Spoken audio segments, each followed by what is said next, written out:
नमस्कार मेरे साथियों, स्वागत है आपका अपने YouTube चैनल मैसिविटी पर। आज हम एक बहुत बेहतरीन से टॉपिक की बात करने वाले हैं। टॉपिक है उत्तराखंड पुलिस कांस्टेबल 2025। ये वैकेंसी जो आई हुई थी, बच्चे उसमें बहुत ज़्यादा खुश थे कि वैकेंसी 2000 वैकेंसी आई हुई है, उत्तराखंड पुलिस के अंदर हम जॉब लेंगे। लेकिन पेपर हमेशा देखिए डिले होते जा रहा है और डेट पर डेट देते जा रहे हैं। अब आखिर ये बात है कि आखिर एग्ज़ाम होगा तो होगा कब? भाई आपको अगर एग्ज़ाम कराना है, इतनी बार बच्चों को आपने डेट दे दी है, पोस्टपोन, अब बच्चे पढ़ने का मन भी नहीं कर रहा है बच्चों के अंदर। तो ये सारे टॉपिक हमारे रहने वाले हैं। एडमिट कार्ड कब तक आएगा? भाई सबसे पहले एडमिट कार्ड तो तब आएगा जब एग्जाम की डेट फिक्स होगी। तो एग्जाम कब होगा, ये सबसे पहले बच्चों का डाउट है। बच्चे परेशान क्यों हैं? 60+ नंबर कैसे लाएं? सिलेक्शन के लिए हमें क्या करना अभी जरूरी है? ठीक है, तो सबसे पहले तो बात ये रही कि अभी ऑफिशियली नोटिफिकेशन आया हुआ है, जिस पर जो एग्जाम 6 जुलाई को होना था वह पीछे चला गया है और 27 जुलाई को एग्जाम होगा। अभी तक जो ऑफिशियली वेबसाइट आई है उस पर ये बातें की गई हैं। ठीक है, एक नोटिफिकेशन आया है, उस पर लिखा गया है कि जो अब हमारा जो एग्जाम होगा वो 27 तारीख को होगा। ठीक है, 27 जुलाई को एग्जाम होने वाला है,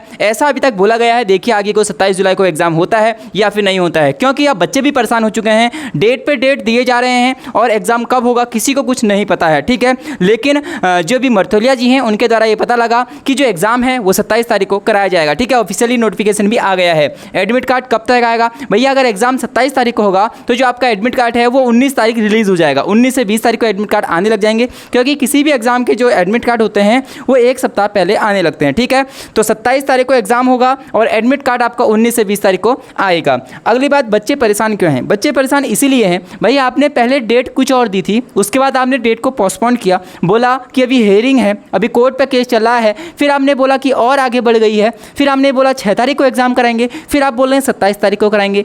हम ये कैसे मान लें कि आप 27 तारीख को कराएंगे? जैसे ही 19 और 20 तारीख आएगी फिर आप बोल देंगे भाई अभी तो कोर्ट पे केस चल ही रहा है, हम डेट को और आगे बढ़ा देते हैं।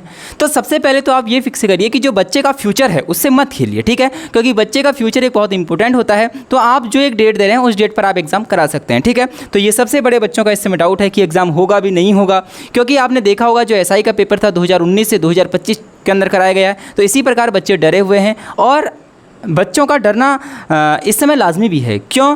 क्योंकि भाई आप डेट पर डेट देते जा रहे हैं। बच्चे जैसे ही पढ़ने का मन करते हैं, एग्जाम आ गया, बच्चे पढ़ते हैं, आप बोलते हैं एग्जाम पोस्टपोन हो गया है, बच्चों का रिदम टूट जाता है और बच्चे पढ़ नहीं पाते हैं। ठीक है, जो भी पुलिस वाले जो बच्चे मेरी इस वीडियो को देख रहे हैं, आपके साथ भी क्या ऐसा ही होता है? जैसे एग्जाम पोस्टपोन होता है तो पढ़ने का मन कम लगता है, कि आपके साथ भी ऐसा होता है? एक बार जरूर कमेंट जरूर करना। ठीक है, 60+ नंबर कैसे लाएं? भाई 60+ नंबर लाए जा सकते हैं, बहुत आसानी से लाए जा सकते हैं जब आप रणनीति के साथ पढ़ें। अब वो रणनीति क्या है आगे मैं आपको बताने वाला हूँ। सिलेक्शन के लिए ये करें तो आपका सिलेक्शन हो जाएगा। सबसे पहले 60+ का सिलेक्शन के लिए मैं सबसे पहले आपको चीज़ें बताऊँगा। जो सबसे बड़ी कमजोरी रहती है उत्तराखंड के बच्चों के अंदर वो ये रहती है कि वो रीजनिंग पर ध्यान नहीं देते हैं। ठीक है, वो समझते हैं रीजनिंग के 10 क्वेश्चन हैं और इन 10 क्वेश्चनों को हम आसानी से कर लेंगे। लेकिन जब एग्जाम होता है, एग्जाम हॉल के अंदर क्वेश्चन कितने करके आते हैं? 7 क्वेश्चन, 6 क्वेश्चन, 8 क्वेश्चन, ऐसे रीजनिंग के अंदर कम कर क्वेश्चन करके आते हैं। ठीक है, मैं आपसे ये कहता हूं आपका यहां से एक सिंगल क्वेश्चन भी गलत नहीं होना चाहिए। आपको 10 से 10 क्वेश्चन करना है रीजनिंग के अंदर। ठीक है, ये टारगेट बनाना है, आपको आज से ही प्रैक्टिस करना है। रीजनिंग एक प्रैक्टिस का खेल है। ठीक है, दूसरी चीज़ें हम बात करते हैं। भाई दूसरा सब्जेक्ट है हिंदी। ठीक है, आप हिंदी में 15 नंबर आराम से ला सकते हैं और 15+ भी ला सकते हैं। ठीक है, आपको क्या करना है? हिंदी में टारगेट बनाना है 15+ नंबर लाने का।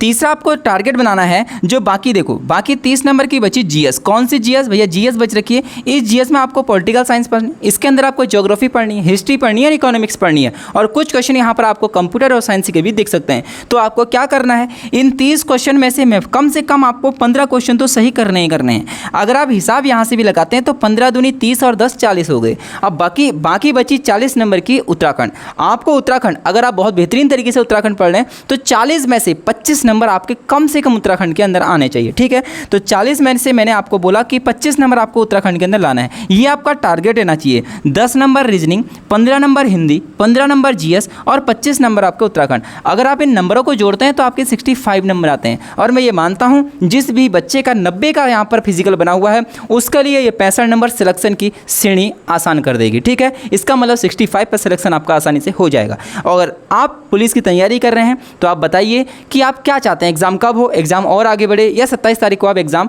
ऐसा चाहते हैं कि एग्जाम 27 तारीख को हो जाना चाहिए? ठीक है, और अगर इस पर कोई भी नई अपडेट आती है तो मैं आपको इसी चैनल पर जल्दी से जल्दी अपडेट देने की कोशिश करूंगा। आप हमारे साथ पहली बार जुड़ रखे हैं तो चैनल को सब्सक्राइब करें। अगर पुराने स्टूडेंट हैं तो पुलिस वाले बच्चों को शेयर करें। मैं मिलूंगा अगली वीडियो में, तब तक के लिए जय हिंद, जय भारत, जय उत्तराखंड।